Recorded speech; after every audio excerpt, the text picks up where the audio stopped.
भोलानंद भगवान की तो गुरु गोविंदेर चरणे मनटा लागिए ना আর কি न धर्मं भजत सततं त्यज लोक धर्मा सेवस्व साधु पुरुषां जहितं कृष्णा अन्य सदस्य गुण चिंतन वासुत्वा सेवा कथार समूह नितरं दिवत्वं धर्मं भजत सततं त्यज लोक धर्मा धर्म दुई प्रकारे एक হচ্ছে ভগবত ধর্ম আর এক হচ্ছে লোক ধর্ম এক হচ্ছে নিত্য ধর্ম আর এক হচ্ছে অনিত্য ধর্ম তাহলে ভগবত ধর্ম কি আর লোক ধর্ম কি বা নিত্য ধর্ম কি আর অনিত্য ধর্ম কি নালে শাস্ত্র কেন বলতেন ধর্মম ভজস্ব সততম ধর্মের ভজন করুন ত্যজ লোক ধর্ম লোক ধর্মকে পরিত্যাগ করুন তাহলে ভালো করে জেনে নেওয়া দরকার যেটা ধর্ম কি আর লোক ধর্ম কি বলে ধর্ম কি না যেটা ভগবান বলেছেন সর্বধর্মান পরিত্যাজ্য मामेकं शरणं व्रज समस्त प्रकार धर्म माने लोक धर्म के परित्याग करो मामेकं शरणं व्रज আমার চরণে তুমি শরণ গ্রহণ করো এটাই হচ্ছে ধর্ম কেন না জীবের স্বরূপ হয় কৃষ্ণের নিত্য দাস জীবের স্বরূপটা কি সে গোবিন্দের দাস এজন্য গোবিন্দের সেবা করা গোবিন্দের ভজন করা এটা হচ্ছে তার আসল ধর্ম গোবিন্দের পাদ পদ্মে ভক্তি করা এটা হচ্ছে আসল ধর্ম এই জন্য ভাগবতে সুখদেব স্বামী বলবেন সুত গোস্বামী বলবেন केशवै पुंसां परधर्म यतो भक्ति अधोक्षजे अहेतुक प्रतिहता जयातनाशं प्रसिद्धते सबै पुंसां समस्त जीवेर एकमात्र धर्म হচ্ছে অধক্ষজ গোবিন্দ অধক্ষজ ভগবান কৃষ্ণের চরণে গোবিন্দের চরণে রতি মতি ভক্তি প্রাপ্ত করা হরিরেব সদা রাধ্য সর্বদেব সুরেশ্বরা এটাই হচ্ছে ধর্ম গোবিন্দের চরণে ভক্তি করা আর বাকি যা কিছু আছে পুত্র প্রাপ্তির জন্য কার্তিকের পূজা করা শক্তি প্রাপ্তির জন্য দুর্গের পূজা করা বর প্রাপ্তির জন্য শিবের পূজা করা কিছু তন্ত্র শক্তি প্রাপ্তির জন্য কালী মায়ের পূজা করা সব কিন্তু কি অনিত্য ধর্ম নিত্য ধর্ম দুই দিন বাদে সে বস্তু কিন্তু কৃষ্ণ ভক্তি কৃষ্ণ নাম রূপে জন্ম জন্মান্তর নষ্ট হয় বল কৃষ্ণ কানাইয়া লাল কি এই জন্য আত্মদেবকে গোকর্ণ মহারাজ বললেন কি না ধর্মম ভজত সততম त्यज लोक धर्मान আরেকটা কথা বললেন সে বস্তু সাধু পুরুষান জহিকাম কৃষ্ণ সাধুদের সেবা করবেন তাহলে গোবিন্দের ভক্তি করলে হবে না সাধু সেবা করতে হবে অন্য সদস্যগণ চিন্তন মাস প্রকার রোজ গুণ আপনাকে চিন্তা করতে হবে না অন্য সদস্যগণ চিন্তন মাস করবেন কি না সেবা কথা রসম নিতরাঙ্গি করতে কন্টিনিউ ভাগবত কথা অমৃত পান করবেন প্রত্যেক দিন ভাগবত কথা শ্রবণ করবেন আর জীবনকে ভগবানের উৎসর্গ করে নেবেন গোলানন্দ ভগবান কি জয় আর আত্মদেব পুত্রের উপদেশ শ্রবণ করে মনের মধ্যে বৈরাগ্য এসে গেল। জঙ্গলে গিয়ে হরিভজন করতে করতে অভিজ্ঞতা প্রাপ্ত হয়ে গেলেন। বাকি থাকলো ধুন্দুকারী 5 বেশ্যাকে বাড়িতে নিয়ে আসলো আর চুরি করতে লাগলো, মদ্যপান করলো। বেশ্যাদেরকে সন্তুষ্ট করতে হলে তো টাকা পয়সা দিতে হয়। বড় বড় রাজার বাড়িতে যায়, অনেক কিছু গয়নাগাটি চুরি করে নিয়ে আসে। আর একদিন বেশ্যারা চিন্তা করছেন একদিন রাজার হাতে ধরা পড়বে। রাজার হাতে ধরা পড়লে রাজা তো তাকে শুলিতে চড়িয়ে দেবে। আমরা চোরের পত্নী বলে আমাদেরকেও শুলিতে চড়িয়ে দেবে। সব কিছু ধন দৌলত সব কিছু নিয়ে যাবে। রাজার হাতে মরতো, আমাদের হাতে যদি মরে যায় কমসে কম টাকা পয়সা গুলো তো বেঁচে যাবে না। বেশ্যাগুলো এই প্রকার চিন্তা করলো। 5 বেশ্যা মিলে ধুন্দুকারী রাত্রে মদ পান করে রাত্রে 2টোর সময় যখন আসে, প্ল্যানিং অনুযায়ী তার গলাতে দৌড়ি দিয়ে টানাটানি করলো। যখন মরল না, শেষে জ্বলন্ত আগুন করে তার মুখে দিয়ে তাকে বিভৎস ভাবে মেরে ফেললো। আর তার কোনো সংস্কার করলো না। সেই ঘরের ভিতরে এক কন্যায় গাড্ডা করে দিয়ে সেইখানে ফেলে দিয়ে চলে। সকালে যখন গ্রামবাসী জিজ্ঞাসা করলো লোক কোথায়, বললে 5 স্ত্রী তো, আর কাজকর্ম না করলে সংসার চলবে, কিন্তু বাইরে বিদেশে গেছে কাজ করতে, আর টাকা পয়সা ভাগ করে নিয়ে যে যা স্থানে চলে গেল। তাদের তো পতির অভাবই ছিল না। কিছুদিন বাদে গ্রামবাসীকে জানা হয়ে গেল যে ধুন্দুকারীকে মেরে এই ঘরের মধ্যে ফেলে দিয়েছে। সে সবটা একদম বিগলিত হয়ে গেছে, তাকে সংস্কার করার মতো ব্যবস্থা ছিল না। ওই জন্য ভয়ঙ্কর প্রেত হয়ে গেছে ধুন্দুকারী। খবর চলে গেল তীর্থতে বসবাস করছেন গোকর্ণ মহারাজ, ওনার কাছে খবর চলে গেল তোমার ভাই যে ছিল ধুন্দুকারী, তার এইভাবে মৃত্যু হয়েছে। গোকর্ণ মহারাজ সাধু সন্ত লোক কি করবেন? যা কিছু হওয়ার কথা তো হয়ে গেছে, এবার ব্যবস্থা করতে হবে। তীর্থকে যত তীর্থ তিনি গেলেন, ভাইয়ের নামে ধুন্দুকারীর নামে কি করলেন? পিণ্ডদান করলেন। মানুষ পিণ্ডদান করে কেন?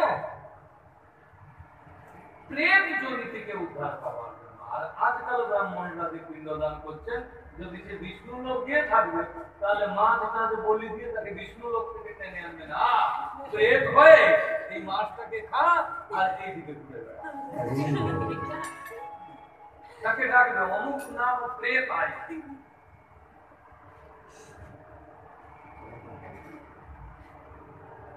যতবার তার নাম উচ্চারণ করবে তার সঙ্গে প্রেতটাকে জুড়ে দেবে। অমুক প্রেত আয়।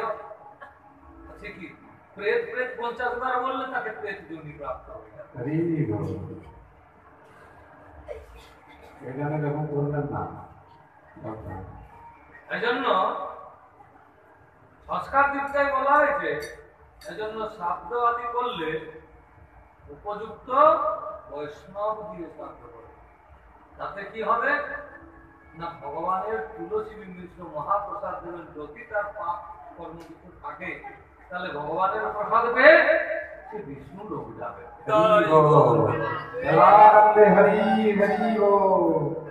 আর ধুন্দুকারী হয়ে গেল ভয়ঙ্কর প্রেত। যতবার তাকে মহাপ্রসাদ যুক্ত পিণ্ড দিলেও, কিন্তু সাধুর হাতে দিচ্ছেন মানে, বৈষ্ণব দিচ্ছেন মানে মহাপ্রসাদ পিণ্ড দিয়ে থাকে, কিন্তু অন্যদিকে তার উদ্ধার হলো না। গোকর্ণ মহারাজ একদিন পুরনো বাড়িতে এসেছেন আর বিশ্রাম করছেন। ভয়ঙ্কর রূপ কখন বিড়ালের রূপ ধারণ করছে, কখন পাখির রূপ ধারণ করছে, কখন ঘোড়ার রূপ ধারণ করছে, কখন কিম্ভূত কিমাকার রূপ ধারণ করে ফেলছে। গোকর্ণ মহারাজ বললেন তুমি কে? কথাও বলতে পারছে না। জল, গঙ্গা জল, তীর্থ জল তার গায়ে ছিটে দিতে কিছুটা পাপ হালকা হয়ে গেল। বলে আমি আপনার সেই দাদা ধুন্দুকারী। বলে তোমার উদ্ধার হয় না? বলে না, এতদিন সেই কোন প্রেত ভাবে আছো না, খুব কষ্ট পাচ্ছে, ইচ্ছা হবে খেতে, শরীর অত বড়, মুখটাই খেতেই পারবে না, পেট উপরে টানতে পারবে, কিছু খেতে পারবে। শরীর গায়ে মানে আগুন লাগার মতো জ্বলে যাচ্ছে, জলে গিয়ে বসবে জল শুকিয়ে যাবে, জল নেই, যে পুকুরে বসবে জল পড়বে, জল খাওয়ার জন্য যাবে জল খেতে পারবে। শরীর এত থকান হয়ে গেছে, কোনো জায়গায় একটু বসে পড়ে একটু বিশ্রাম করবে, ভালোভাবে বসবে, গাছের ডালে বসলে পট করে সেই ডাল থাকে সেই জায়গা বসতে পারে না। শুধু কোনো রকম গাছের ভিতরে যদি কুমড়া থাকে তার ভিতরে গিয়ে কোনো রকম চুপ করে বসবে।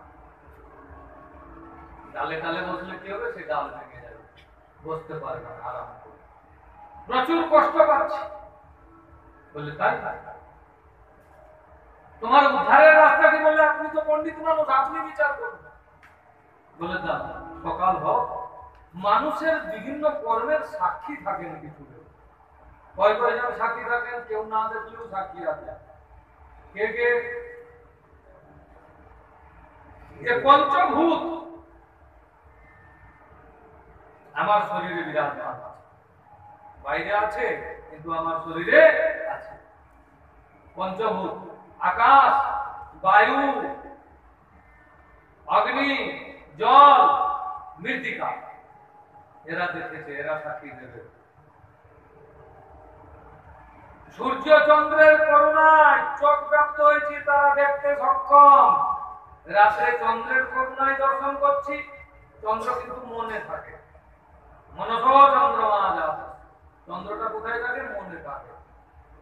চক্ষু সূর্য অজাগর, সূর্যের শক্তিটা চোখে থাকে। সূর্য চন্দ্র দেখেছেন, কত হলো? 7। 10 দিক দেখেছেন। ইন্দ্রমান পাতুলিক পূর্বে, অগ্নিতে অগ্নি দেবতা, জাপে জমা সদা পাতু, নৈরুতে নৈরুতে পূর্বে, এরা সব দিক আর দিকের দেবতা দেখেছে, সে সাক্ষী দেবে।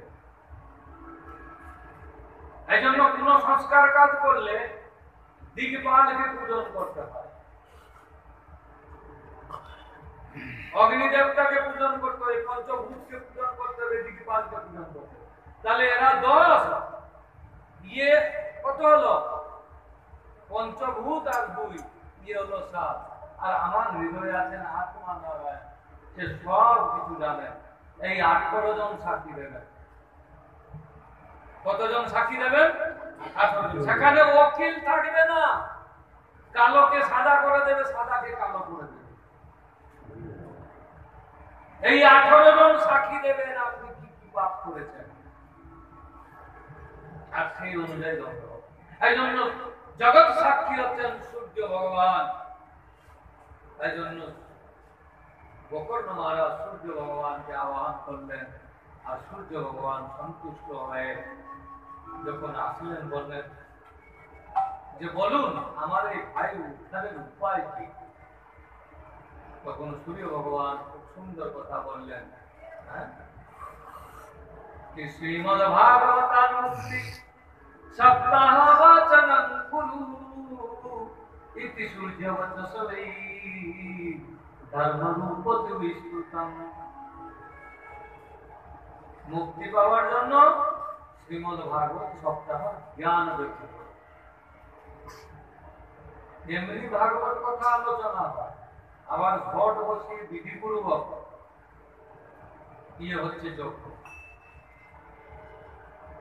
এ হচ্ছে জ্ঞান যজ্ঞ। আর গোকর্ণ মহারাজ জ্ঞান যজ্ঞের ব্যবস্থা করলেন, সমস্ত গ্রামবাসীকে ডাকানো হলো। সমস্ত গ্রামবাসী শুনছিলেন, সূর্য ভগবানের কথা শ্রবণ করেছিলেন। ভাগবত সপ্তাহের আয়োজন হলো। ধুন্ধুকারী নামে একটা আসন দেওয়া হলো, একজন ব্রাহ্মণ বৈষ্ণবকে মুখ্য যজমান রাখা হলো। গোকর্ণ মহারাজ স্বয়ং ভাগবত কথা আলোচনা করলেন,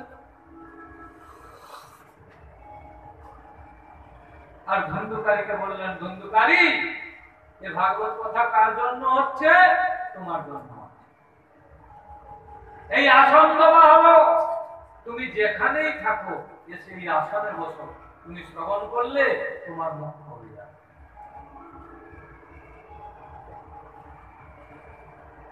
তো ধুন্ধুকারীকে যখন ডাকানো, ধুন্ধুকারী আসে আসনে বসার জন্য অসমর্থ, যেই বসে হাওয়ায় ক্ষুদায় সে উড়ে অন্য জায়গা পড়ে।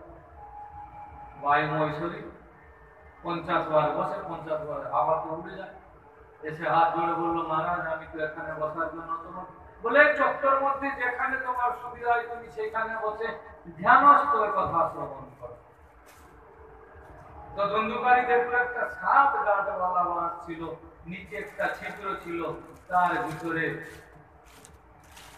বসে গেল আর খুব আনন্দে বসে কথা শ্রবণ করলো। প্রথম দিন কথা শ্রবণ করতে বাঁশের একটা গাঁট কেটে বসে, দ্বিতীয় দিন কথা শ্রবণ করেছে আরেকটা গাঁট ফেটে গেল, 7 দিনে 7টা গাঁট ফেটে গেল আর ধুন্ধুকারী প্রেত শরীর থেকে দিব্য শরীর প্রাপ্ত হয়ে গেল। সমস্ত ভক্তগণ দেখছেন যে ধুন্ধুকারী প্রেত থেকে দিব্য শরীর প্রাপ্ত হয়ে গেল, বলছেন সারূপ্য মুক্তি লাভ হয়ে গেল। সারূপ্য মুক্তি লাভ হয়ে গেল, অর্থাৎ ভগবানের মতো শঙ্খচক্র গদা পদ্ম ধারণ করেছে, কিরীটি কুণ্ডল পরিধান করেছে, পীতাম্বরী বস্ত্র শঙ্খচক্রাংশ কিরীটি কুণ্ডলম সপ্তবস্ত্রম শিরসি দুরৈক্ষণম, তার শরীরটা সম্পূর্ণ নারায়ণের শরীর মতো দর্শন হচ্ছে, শঙ্খচক্র গদা পদ্ম ধারণ করছে। এই সময় বৈকুণ্ঠ থেকে দিব্য বিমান এসে পৌঁছে গেল, বিষ্ণুদূতগণ দিব্য বিমান নিয়ে এসেছেন। আর গোকর্ণ মহারাজ বললেন বৈকুণ্ঠ দূতকে অত্রৈব বসন্তি শ্রোতারম্ভ নির্মলা, এখানে আমার 1000 শ্রোতা আছেন।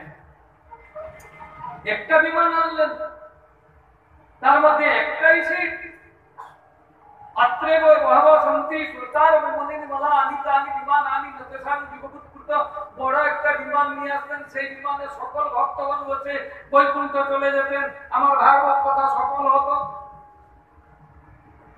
আপনি বিষ্ণুদূত হয়ে আপনাদের মধ্যে বিভেদ ভাবে কেন? একজনের জন্য এনেছেন, আরেকজনের জন্য আনেন নাই। তো বিষ্ণুদূত হেসে উত্তর দিলেন কি, না শ্রবণস্য বিভেদেন ফলভেদে প্রসংস্থিত শ্রবণং তু কৃতং সর্বে ন তথা মননং কৃতং। এখানে সমস্ত শ্রোতা শ্রবণ করেছে, কিন্তু কেউ মনন করে না।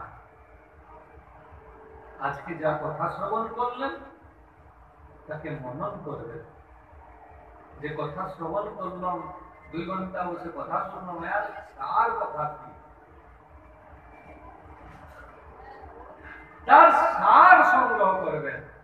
আর যেটা সার বস্তু পেলেন নিজের জীবনে সেটা কাজে লাগিয়ে নেবেন, তবেই কি আপনার কথা পূর্ণভাবে শ্রবণ হবে। ভাগবত কথার নিয়ম হচ্ছে শ্রবণ, মনন, নিধিধ্যাস। ধুন্ধুকারী শ্রবণ করেছে, মনন করেছে আর নিধিধ্যাস করেছে, কিন্তু এরা সকলে শ্রবণ করেছে, মনন আর নিধিধ্যাস করে নাই।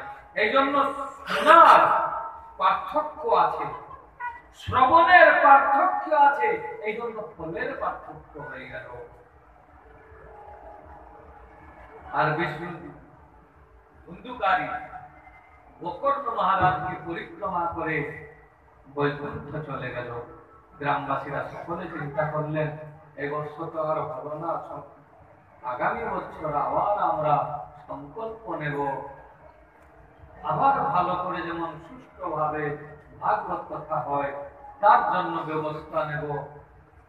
নেবেন তো না? শুধু গল্পতে বলা হয়েছে, গল্পই শুনে নেবেন। বল আনন্দকান্ত ভগবান কি জয়। সকলে মিলে পুনরায় সমস্ত গ্রামবাসী ভাগবত কথার আয়োজন করলেন। সুন্দরভাবে ভাগবত কথা হলো। বলছেন সেই গ্রামে পিঁপড়া পর্যন্ত সকলে সারূপ্য মুক্তি লাভ হলো আর বৈকুণ্ঠ তিনি চলে গেলেন বড় বিমানে। আর স্বয়ং গোবিন্দ গোলক বৃন্দাবন থেকে এলেন দিব্য বিমান দিয়ে, গোকর্ণ মহারাজকে আলিঙ্গন করলেন। গোপ শরীর প্রাপ্ত হয়ে গেল, সকা শরীর প্রাপ্ত হয়ে গেল গোকর্ণ মহারাজকে। আর গোবিন্দ আর গোকর্ণ মহারাজ সখ্য রূপে চলে গেলেন গোলক বৃন্দাবন। বলানন্দকান্ত ভগবান কি জয়। সনত সনাতন সনন্দন সনত কুমার খুব সুন্দর ভাবে গোকর্ণ প্রসঙ্গ বর্ণন করলেন নারদ মহারাজের আগে। হ্যাঁ, নারদ মহারাজ বললেন তাহলে কথা কেমন ভাবে শ্রবণ করবো? দুগ্ধপান করে শ্রবণ করব, না উপবাস থেকে শ্রবণ করব, মাটিতে বসে শ্রবণ করব, না গদিতে বসে শ্রবণ করব, ভূমিতে শয়ন করব, না কুশ আসনে শয়ন করব? নিয়ম তো কিছু থাকবে না। বললেন উপবাস থেকে শ্রবণ করলে খুব ভালো হয়। 7 দিন যদি কেউ উপবাস থেকে শ্রবণ করে, কিন্তু 2 দিন উপবাস করেছেন, 3য় দিন বলে হসপিটাল আপনাকে যেতে হবে, সেভাবে উপবাস করবেন না। কে ভোজনাং তু বরণমন্নি কথা শ্রবণ কারকম নো উপবাস বরং কৃত্বা তথা বিঘ্ন করো यदि। সেই প্রকার উপবাস করতে হবে না যে উপবাস করলে শরীর খারাপ হয়ে যাবে, বরং 2 টাইম ভোজন নিয়ে কথা শ্রবণ করুন। এমন ভাবে শ্রবণ করুন যেমন কথাতে মন লাগে। এদিকে উপবাস বেশি করে দিলেন, দুগ্ধপান করে কথা শ্রবণ করলেন, ওদিকে কথাতে মন লাগলো না, পেটে গ্যাস হয়ে গেল। আর গুরুপাক খাদ্য খাবেন না। গুরুপাক মানে ভারী খাওয়া। আর কথাতে এটুকু খেয়াল রাখবেন, বসার সময় যেমন একটাও শব্দ এদিক ওদিক না হয়ে যায়, ভালো করে শ্রবণ করবেন। আর গুরুপাক খাদ্য গ্রহণ করবেন না এই কারণে কথার বসার সময় বারবার লঘু সংখ্যা যেতে না পড়ে, বারবার বাথরুম যেতে না পড়ে। এই জন্য কথা শ্রবণ করার 1.5 ঘন্টা আগে খাদ্য আর জল বন্ধ রাখবেন। তাহলে আপনি 6 ঘন্টা, 7 ঘন্টা, 10 ঘন্টা বসে থাকবেন, আপনার কিছু হবে না। না হলে আপনাকে মাঝে মাঝে উঠতে হবে। আর বক্তা কেমন হবে? বলে কৃষ্ণ স্যাসিত সখা কশ্চিৎ বিরক্ত ব্রাহ্মণ বিপ্র বেদ বিদ্যা বিশাদ। বিরক্ত অর্থাৎ সন্ন্যাসী হলে ভালো। বিরক্ত না হলে বিরক্ত ব্রাহ্মণ বিপ্র বেদ বিদ্যা বিশারদ ব্রাহ্মণ হলে ভালো, কিন্তু বেদবিদ হয়ে থাকবেন। বিরক্ত ইন্দ্রিয়ার্থেষু প্রশান্তাত্মা জিতেন্দ্রিয়, বিরক্ত হয়ে থাকবেন, জিতেন্দ্রিয় হয়ে থাকবেন।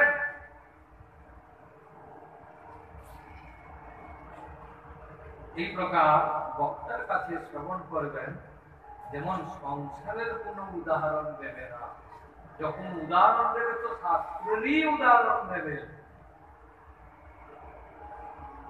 আর অল্প সময়ের মধ্যে সার কথাকে সুন্দরভাবে যিনি বর্ণন করতে পারেন, বক্তা সেইভাবে চয়ন করবেন।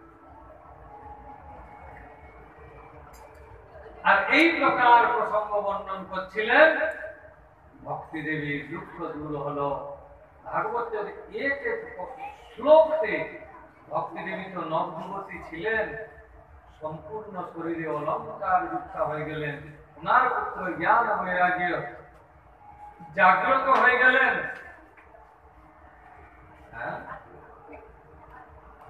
আর কি হলো না, ভক্তি দেবী উঠে নৃত্য করতে লাগলেন। কে শ্রী কৃষ্ণ গোবিন্দ হরে মুরারে নাথে নামানি মুহু বদন্তি। श्री कृष्ण गोविंद हरे मुरारे नाथे के नामानि मुहु बदंती। बार बार श्री कृष्ण गोविंद हरे मुरारे কথা মানে এই সঙ্গীতকে গান করতে করতে ভক্তি দেবী নৃত্য করলেন। আসুন আমরা একটু সেই ভজনটা সংকীর্তন করে নিই। বলে শ্রী কৃষ্ণ গোবিন্দ হরে মুরারে हे नाथ नारायण वासुदेवा।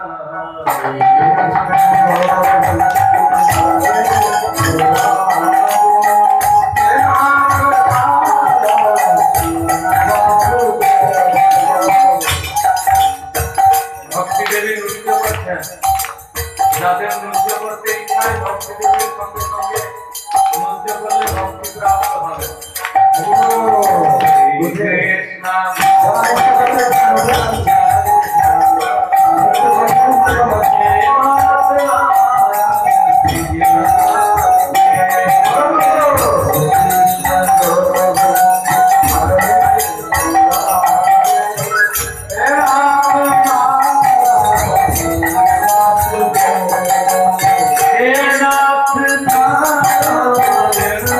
কৃষ্ণ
ভগবান আবির্ভূত হয়ে গেলেন।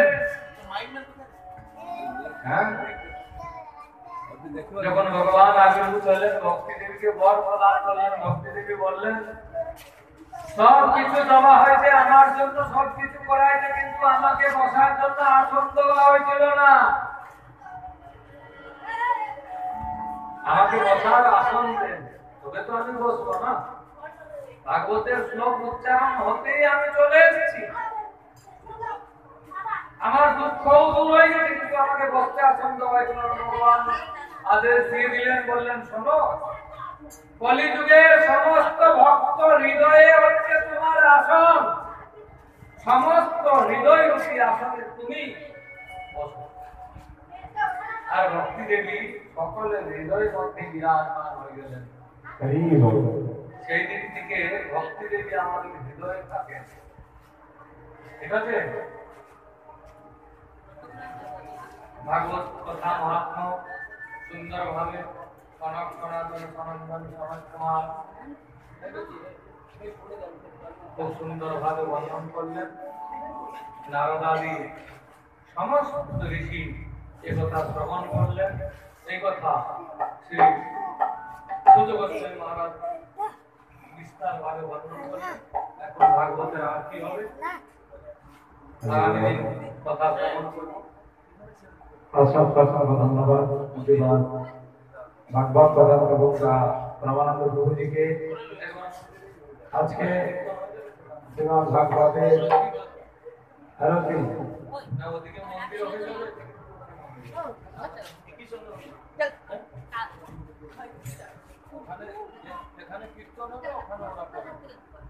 তো আগামীকাল থেকে ভাগবত মানে প্রিন্ট করেছেন, যাতে সকলে মানে পণ্ডিত থেকে আরম্ভ করে যারা মূর্খ তারাও যেরকম বুঝতে পারবে সেরকম ভাষায় তিনি অনুবাদ করেছেন।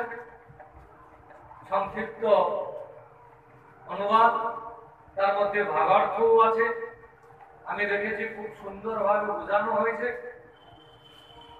এই কারণে গীতা তো সকলে পড়তে চায়, জানতে চায়, কিন্তু অনেকে বুঝতে পারে না বলে পড়তে মন যায় না। কোন রকম পড়ে তো বাবা পড়ার কথা। এই জন্য সকলে এটা করতে পারবে, জানতে পারবে, বুঝতে পারবে। এই জন্য আমরা খুব চেষ্টা করি সাধারণ মানুষের জন্য খুব সরল ভাষায় এটা লেখা হয়ে আছে। এই জন্য আপনারা এই গ্রন্থ আপনারা সংগ্রহ করতে পারবেন। যার মূল্য নির্ধারণ করা হয়েছে আশ্রম সেবার জন্য 100 মূল্য নির্ধারণ করা হয়েছে। কত টাকা কত কিছু চলে যাবে। একটা গীতা আপনি গ্রন্থ পেলেন, তার প্রতিবদলে আশ্রমের সেবার জন্য আপনার 100 মুদ্রা আশ্রমে গেল, দুটোই মঙ্গল। এই জন্য আপনারা সংগ্রহ করে নিতে পারেন। ভোলানন্দকান্ত ভগবান কি জয়। জয় জয় ভগবত পুরাণ, জয় জয়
जय